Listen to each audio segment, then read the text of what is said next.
Hello students, today we are going to discuss statutory provisions relating to allotment of shares. Basically, allotment of share means distributing shares to the applicant according to the applications made by them. So when a company gives shares to an applicant based on his application which he has submitted to the company is known as allotment of share. So in short, we can say it is a distribution of share to those who has made application. Now we will move forward towards statutory provisions which are laid under Companies Act 2013. So first provision is relating to registration of prospectus. A copy of prospectus must be filed with the Registrar of Companies for registration on or before the date of its publication. This prospectus must be signed by every proposed director in case of newly formed company or director or his duly authorized advocate. So first जो statutory provision है वो है prospectus के registration से। Prospectus general public तक पहुंचने से पहले उसको रजिस्ट्रार के पास में सबमिट किया जाता है रजिस्ट्रेशन के लिए। So it is compulsory for every company who is issuing a prospectus to get it registered with the registrar before publication of that prospectus. इस prospectus को डायरेक्टर्स की सिग्नेचर होना ज़रूरी है। अगर न्यूली फॉर्म्ड कंपनी है और डायरेक्टर्स अपॉइंट नहीं हुए हैं तो जो प्रपोज्ड डायरेक्टर है वो इस प्रॉस्पेक्टस को साइन करेंगे, या ड्यूली ऑथोराइज्ड एडवोकेट है जिसको प्रॉपर अथॉरिटी मिली है प्रॉस्पेक्टस को साइन करने की, उसके सिग्नेचर होने चाहिए। तो ऐसे प्रॉपरली साइंड प्रॉस्पेक्टस को रजिस्ट्रार के पास से रजिस्टर करवाना कंपलसरी है हर कंपनी के लिए। Then the second provision is application money. Companies Act states that along with application form, applicant has to pay a minimum of 5% of nominal amount of shares or such other amount as specified by SEBI. Companies Act के हिसाब से minimum application money होनी चाहिए 5% of nominal amount of share.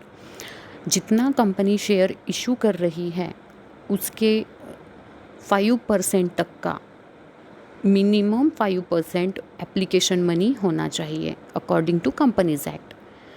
साथ में ये भी बोला है कि जो भी अमाउंट सेबी स्पेसिफाई करती है वो भी अमाउंट एप्लीकेशन मनी कहलाएगी।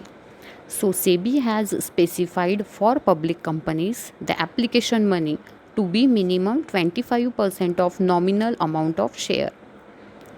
सो सेबी ने 25% बताया है, शेयर की जो नॉमिनल अमाउंट है उसका 25% should be the application money. तो मान लो कोई शेयर 200 रुपये का है तो उसकी एप्लीकेशन मनी हो गई 50 रुपये। तो जब कभी अप्लीकेंट अप्लाई करेगा इन शेयर के लिए तो उसको एक शेयर पे 50 रुपये देना पड़ेगा। It is the 25% of nominal amount of share. The application money is to be paid in the bank specified by the company. और ये जो एप्लीकेशन मनी है ये उस बैंक में देना होता है, उस बैंक में ये एप्लीकेशन सबमिट करनी होती है जो कंपनी ने प्रॉस्पेक्टस में स्पेसिफाई किया है। The next provision is relating to minimum subscription. Minimum subscription is the minimum amount of share that must be taken और bought by the subscribers. This amount is mention in the prospectus. It must be collected within 30 days from the issue of the prospectus. Minimum subscription ये वो minimum amount है जो company को जिसकी company को ज़रूरत है अपने प्रोजेक्ट को कंप्लीट करने के लिए। तो प्रोजेक्ट को कंप्लीट करने के लिए जो मिनिमम फंड लगेगा कंपनी को वो उसका मिनिमम सब्सक्रिप्शन हो जाएगा। तो कंपनी को ऐसा अमाउंट अपने प्रॉस्पेक्ट में स्पेसिफाई करना होता है। और जब कभी कंपनी शेयर इशू करती है या प्रॉस्पेक्टस इशू करती है तो जिस दिन इशू किया उस दिन से लेकर 30 दिन के अंदर कंपनी को जो रिक्वायर्ड फंड है उतना सब्सक्रिप्शन या उतनी शेयर्स के लिए एप्लीकेशन आ जानी चाहिए। अगर विदिन 30 डेज़ ये मिनिमम सब्सक्रिप्शन अचीव नहीं होता है तो कंपनी को विदिन 15 डेज़ ये पूरा की पूरा पैसा वापस करना होता है पब्लिक को। So according to SEBI minimum subscription should be 90% of issue. SEBI के हिसाब से जितना शेयर आप इशू कर रहे हो उसका 90% आपका मिनिमम सब्सक्रिप्शन होना चाहिए। तो मान लो कोई कंपनी अगर 10 लाख का शेयर इशू करती है तो उसका मिनिमम सब्सक्रिप्शन हो जाएगा 9 लाख। तो 9 लाख तक के शेयर खरीदी करने के लिए एप्लीकेशन कंपनी के पास में आ जानी चाहिए 30 दिन के अंदर, जिस दिन से उसने प्रॉस्पेक्टस इशू किया है। अगर ये 9 लाख तक के शेयर खरीदी करने के लिए एप्लीकेशन नहीं आती है तो 30 दिन ख़त्म होने पर अगले 15 दिनों में कंपनी को वो पूरा पैसा वापस करना होता है। Usually when company does not collect minimum subscription, it means its issue has been undersubscribed. That is, the number of shares applied for is less than the share offered by the company. तो अगर company का ये minimum subscription achieve नहीं हुआ है तो ऐसा समझा जाता है कि वहाँ पे अंडर सब्सक्रिप्शन है। अंडर सब्सक्रिप्शन यानी कंपनी ने जितने शेयर ऑफ़र किए हैं उससे कम शेयर खरीदी करने के लिए एप्लीकेशन आए हैं पब्लिक के तरफ से। That is known as minimum subscription. मान लो कंपनी 5,000 शेयर इशू कर रही है और सिर्फ 3,000 शेयर खरीदी करने के लिए एप्लीकेशन आई है तो हम इसको बोलेंगे under subscription. If minimum subscription is not collected within specified time, the entire amount received as application money should be returned to the subscribers within 15 days of the closure of the issue. तो अगर ये minimum subscription का collect नहीं हुआ 30 दिन के अंदर तो कंपनी को जिस दिन इशू क्लोज़र डे होता है उस दिन से लेके 15 दिन के अंदर जो भी एप्लीकेशन मनी इन्वेस्टर्स के द्वारा आया है कंपनी के पास में वो सारा की सारा उनको रिटर्न करना होता है पब्लिक को। To avoid such situation company में enter into an underwriting agreement with the underwriter. और ये पैसा वापस करने की सिचुएशन ना आए इसलिए कंपनी अंडर राइटर्स के साथ एग्रीमेंट करती है। अब अंडर राइटर्स कौन होते हैं और अंडर राइटर एग्रीमेंट क्या होता है? So company enters into an agreement with under writers bye paying them a commission. Under writers assure the company to take up the unsold shares securities so that company is able to raise its minimum subscription. Underwriters ये ऐसी institutions होती है जो company के साथ में agreement करती है और कंपनी उनको कमीशन पे करती है। ये कंपनी को अश्योरेंस देते हैं, एक तरह से कंपनी को गारंटी देते हैं कि आपके अनसोल्ड शेयर्स हम खरीद लेंगे। मतलब अगर आपका अंडर सब्सक्रिप्शन रहा और आपका मिनिमम सब्सक्रिप्शन अचीव नहीं हुआ तो आपके जितने भी अनसोल्ड शेयर्स है वो हम खरीद लेंगे और इस तरह से हमारे खरीदी करने पर आपका मिनिमम सब्सक्रिप्शन अचीव हो जाएगा। इस तरह का एग्रीमेंट अंडर राइटर्स करते हैं कंपनी के साथ में। उस एग्रीमेंट को कहा जाता है अंडर राइटिंग एग्रीमेंट। अगर सिंपल वर्ड में बोले तो अंडर राइटर्स इंस्टीट्यूट्स होते हैं जो कंपनी को गारंटी देते हैं कि आपके इशू किए हुए शेयर्स अगर पूरी तरीके से जनरल पब्लिक ने नहीं खरीदे, अगर वो पूरी तरह से बेचे नहीं गए तो जो बेचे नहीं है शेयर, अनसोल्ड शेयर्स है, वो हम खरीद लेंगे और आपके मिनिमम सब्सक्रिप्शन को अचीव करने के लिए हम आपकी मदद करेंगे। Next is closing of subscription list. As per SEBI, the subscription list must be kept open for at least 3 working days and not more than 10 working days. Applicants can apply for shares only when subscription list is open.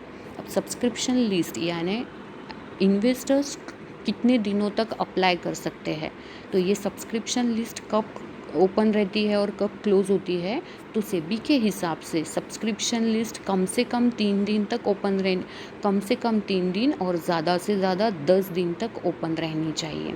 और applicants ने ये जो open period है इस valid period के अंदर ही company को apply करना चाहिए शेयर के लिए और सब्सक्राइब करना चाहिए सिक्योरिटीज़ के लिए। Next is basis of allotment. Allotment of shares will be on the basis which will be decided for each category of subscribers. Company shares किस तरह से अलॉट करेगी, क्या बेसिस रहेगा, तो बताया गया है कि बोर्ड ऑफ डायरेक्टर्स जो बेसिस डिसाइड करते हैं हर कैटेगरी के सब्सक्राइबर के लिए, उस हिसाब से उनको अलॉटमेंट किया जाएगा. Over subscription. Oversubscription means when application received for shares are more than the number of shares offered by the company. Oversubscription किसको बोलते हैं, तो कंपनी ने जितने शेयर ऑफ़र किए हैं उससे ज़्यादा शेयर खरीदी करने के लिए जब एप्लीकेशन कंपनी के पास आती है तब उसको ओवर सब्सक्रिप्शन कहा जाता है. मान लो company 5000 share, number of share 5000 अगर इशू कर रही है और इशू करने पे कंपनी को ऑफ़र कर रही है, बेचने के लिए निकाल रही है कंपनी 5000 नंबर ऑफ़ शेयर्स, और शेयर्स खरीदी करने के लिए 6000 शेयर खरीदी करने के लिए अगर एप्लीकेशन आती है कंपनी के पास में, तो हम बोलेंगे कि इन्वेस्टर्स ज़्यादा शेयर डिमांड कर रहे हैं, इसका मतलब it is over subscription. SEBI does not allow any allotment in excess of securities offered through the offer document or prospectus.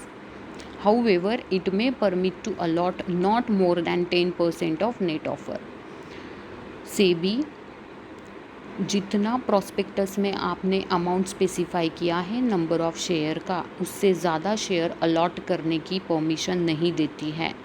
But exceptional cases में SEBI 10% of net offer allow करती है ज़्यादा का अलॉटमेंट करने के लिए. The next provision is permission to deal on stock exchange.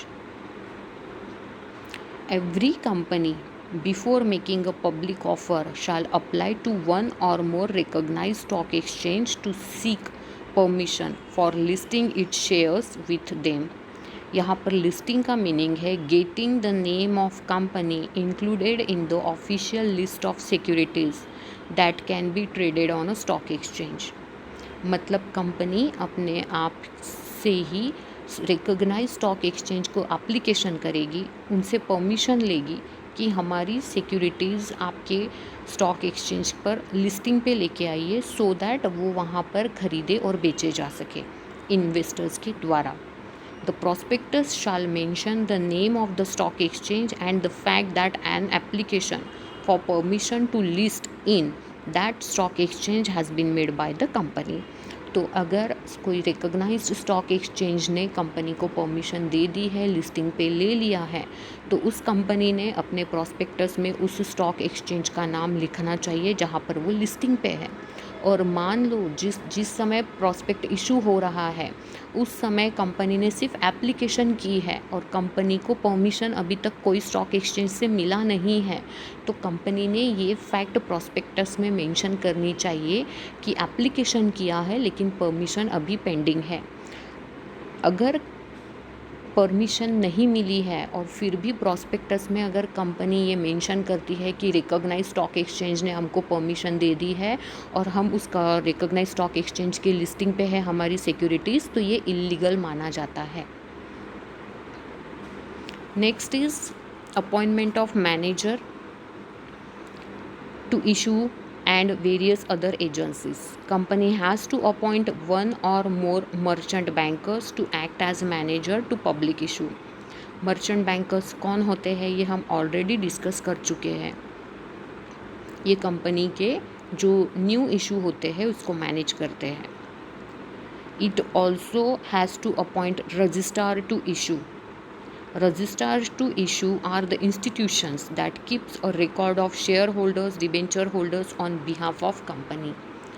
Sometimes it becomes a little bit difficult for a company to make record of all shareholders and debenture holders. So company hand over this work to certain institutions so that those institutions can keep a record of its shareholders and debenture holders on the behalf of the company. So these institutions will be called as registrar to the issue, and company has to make its appointment. Collecting bankers, underwriters to issue, brokers to issue, self-certified syndicate banks, advertising agents, etc. So company को इन सारे लोगों का appointment करना होता है prospect issue करने से पहले, या हम बोलेंगे शेयर अलॉट करने से पहले, क्योंकि एक बार शेयर अलॉट हो गए तो अलॉटमेंट का पैसा कौन से बैंक के पास आएगा, लिस्ट कौन मेंटेन करेगा, ये सारे क्वेश्चंस आते हैं। तो कंपनी को ये सारे अपॉइंटमेंट्स क्लियर करने होते हैं। यहाँ पर सेल्फ सर्टिफाइड सिंडिकेट बैंक यानी ऐसी बैंक्स जिसको सेबी ने सर्टिफिकेट दिया है, जो कि ASBA की फैसिलिटी इन्वेस्टर्स को देते हैं। ASBA की फैसिलिटी यानी क्या?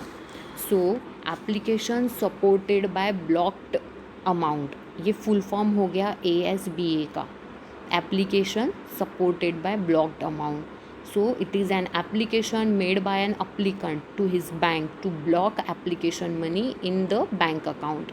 In case of allotment, the application money or full issue value of shares is transferred to company's banker. तो ये ASBA की फैसिलिटी देने वाले जो बैंक होते हैं वो सेबी सर्टिफाइड करती है, और ऐसे बैंकर्स को ही कंपनी को अपॉइंट करना होता है। देन एडवर्टाइजिंग एजेंट्स को भी कंपनी को अपॉइंट करना होता है, अंडर राइटर्स को भी कंपनी को अपॉइंट करना होता है। तो ये सारी अपॉइंटमेंट्स कंपनी करती है अलॉटमेंट करने से पहले। नेक्स्ट लेक्चर में we will discuss general principles relating to issue of shares. With this we conclude here. Thank you.